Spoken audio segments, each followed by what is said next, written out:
Olá pessoal, tudo bem com vocês? Eu sou Marcelo Bertoncini e este é o canal do KB Advocacia. Nele falamos sobre empresa, patrimônio e pessoas. No vídeo de hoje vamos falar um pouco sobre despejo, vamos conhecer mais sobre o despejo. Vamos lá?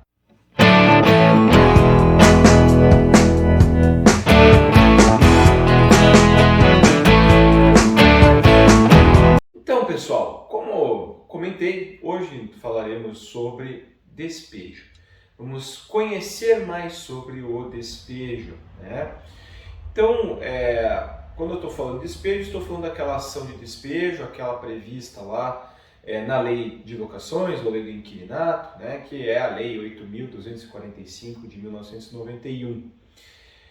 O despejo, né, ele é tido ali na própria lei, o próprio artigo 5º da lei já coloca ali, que ele é tido como a forma por excelência de retomada do imóvel independentemente da causa do encerramento ali da locação, ou enfim, da infração que vai ser ali trabalhada. Então o despejo é a forma de retomada do imóvel por parte do proprietário.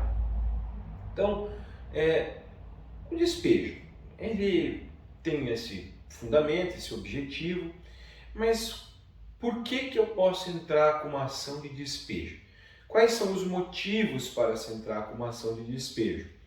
Bom, a gente lista aqui alguns, né, principais aí, sendo eles, principalmente, que é o caso mais corriqueiro, a falta de pagamento da locação por parte do inquilino, do locatário,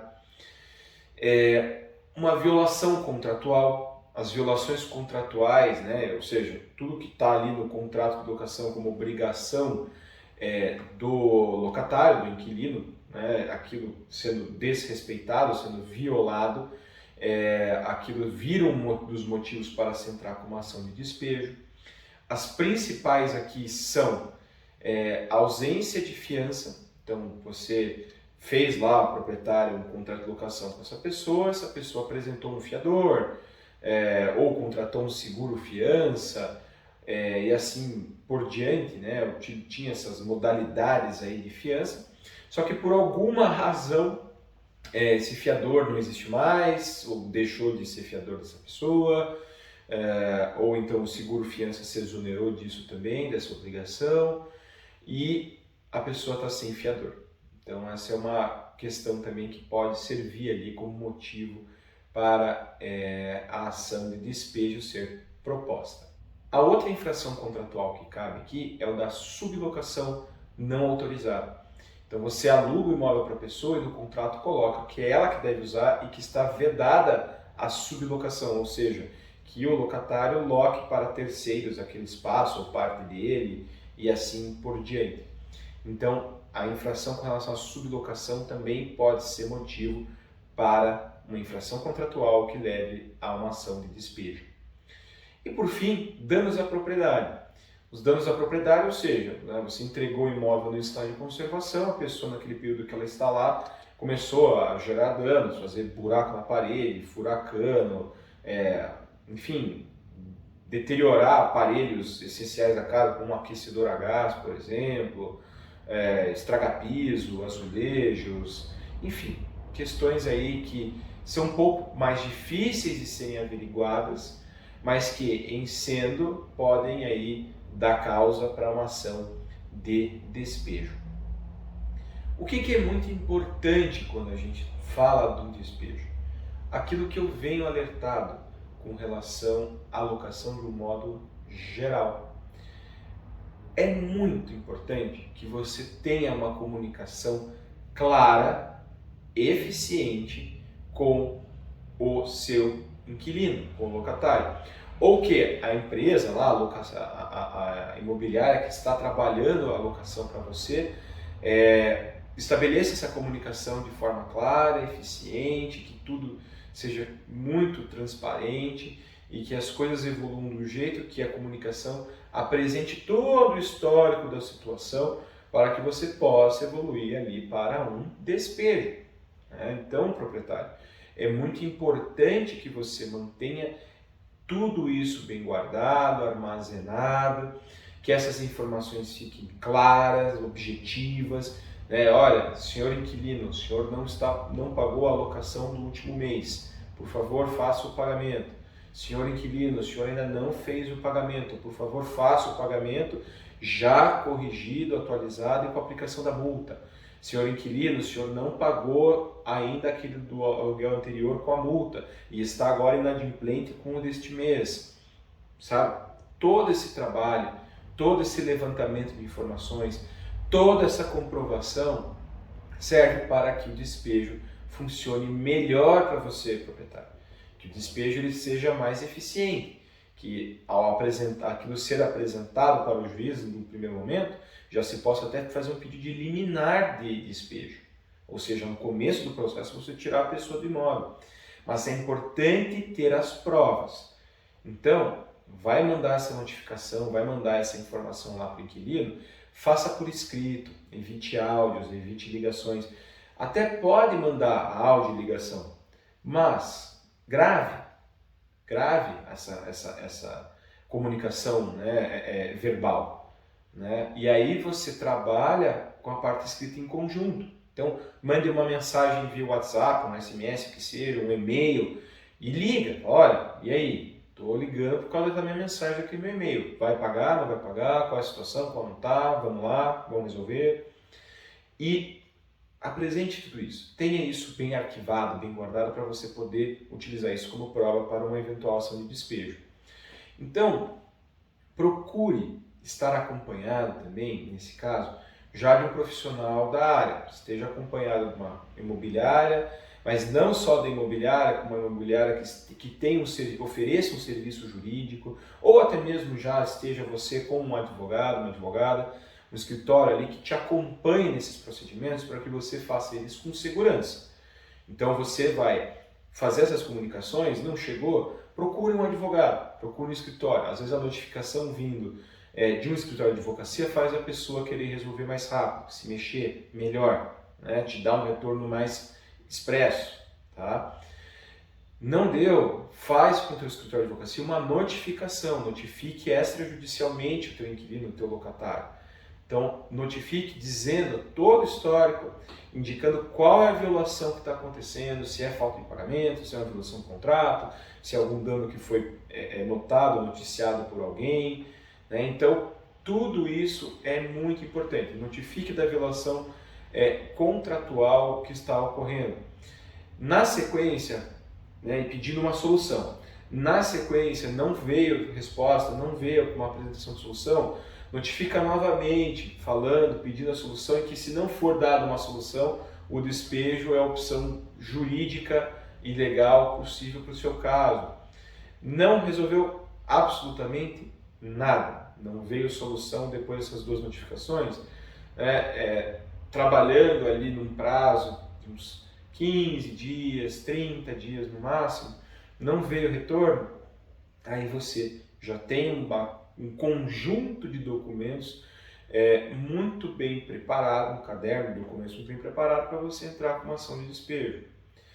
E aí aquela coisa, entrou com a ação de despejo, as questões foram ocorrendo, foi feito pedido de liminar, cabe pedido de liminar na ação de despejo, assim como é possível acumular pedidos, ou seja, você pode pedir o despejo junto com um pedido de pagamento daquelas parcelas do aluguel em aberto, ou um pedido de reparação do dano que aquela pessoa fez ao imóvel, ela pagar aquele conserto, aquela obra que vai ser necessária para devolver o imóvel ao estado em que era quando foram entregues as chaves para esse inquilino. Então, trabalhe com essas possibilidades.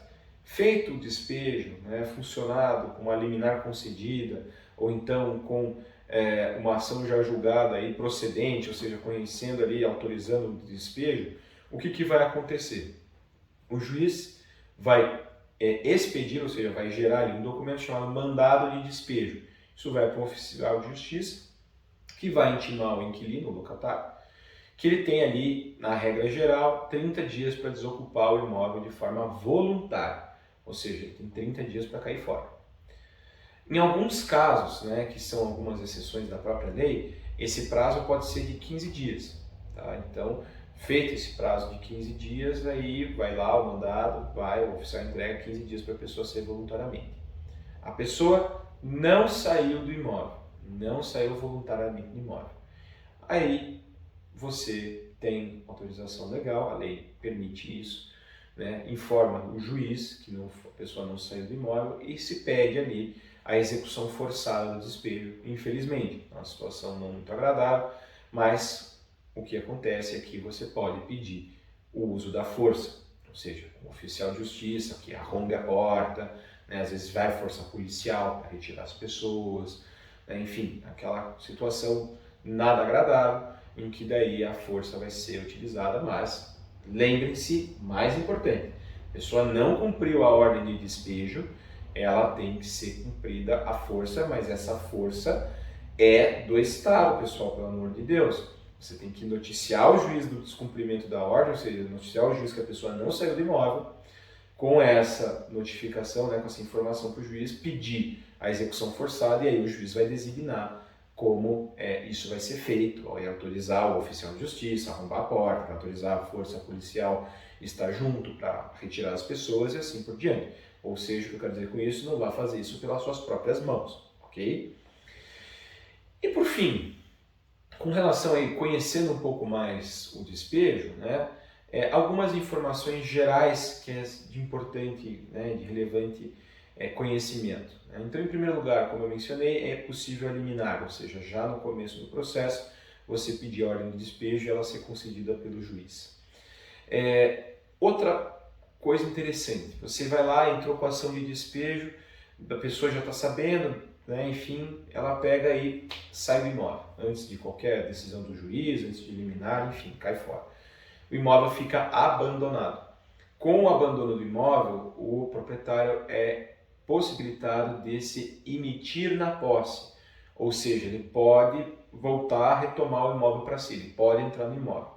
Só que, mais uma vez, entrou com ação de despejo, veio uma informação de que o imóvel está abandonado e assim por diante, peticiona no processo, informa, senhor juiz, foi feito, estamos aqui no processo de despejo, a coisa está acontecendo, mas a pessoa abandonou o imóvel, então eu peço ali a emissão na posse para que eu entre novamente no imóvel. Sempre se garanta, se tem um processo acontecendo, se garanta que você informe o juiz do que está acontecendo, para que você não tenha algum problema, enfim, uma litigância de má-fé, ou de repente você vai lá e entra no imóvel, daí vem o inquilino no processo e fala, mas olha, já entrou no imóvel de má-fé, sem autorização, da onde isso, que invasão, não tem decisão ainda do juiz para poder entrar, como é que ele entra. Então, informa o juiz que está abandonado, pede a emissão na posse e entra no imóvel. Tá?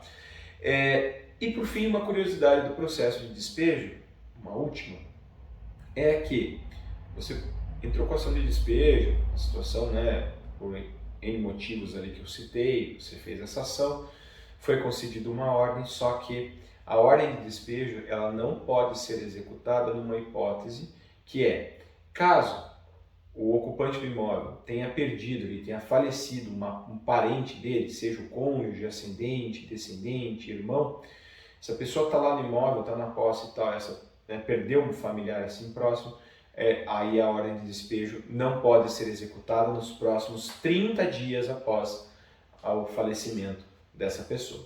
Tá? Então essa é uma exceção da lei, no respeito ali às dificuldades da perda de uma pessoa, que a lei ali dá essa trabalhada nessa questão, atrasando um pouco uma concessão de ordem de despejo. Tá? Aliás, uma execução de ordem de despejo. Pessoal, essa é a ideia do vídeo de hoje, falar de forma um pouco mais geral e ampla ali sobre o despejo, para você proprietário que está enfrentando alguma dificuldade com o seu locatário, com o seu inquilino. Lembre-se, estejam sempre munidos dos documentos, procurem assessoria jurídica que faça esses documentos para você, que apresente uma comunicação correta para o inquilino para que você tenha um bom rol de documentos ali, um bom volume de documentos que te libere, te permita entrar com despejo de forma mais segura. Tá?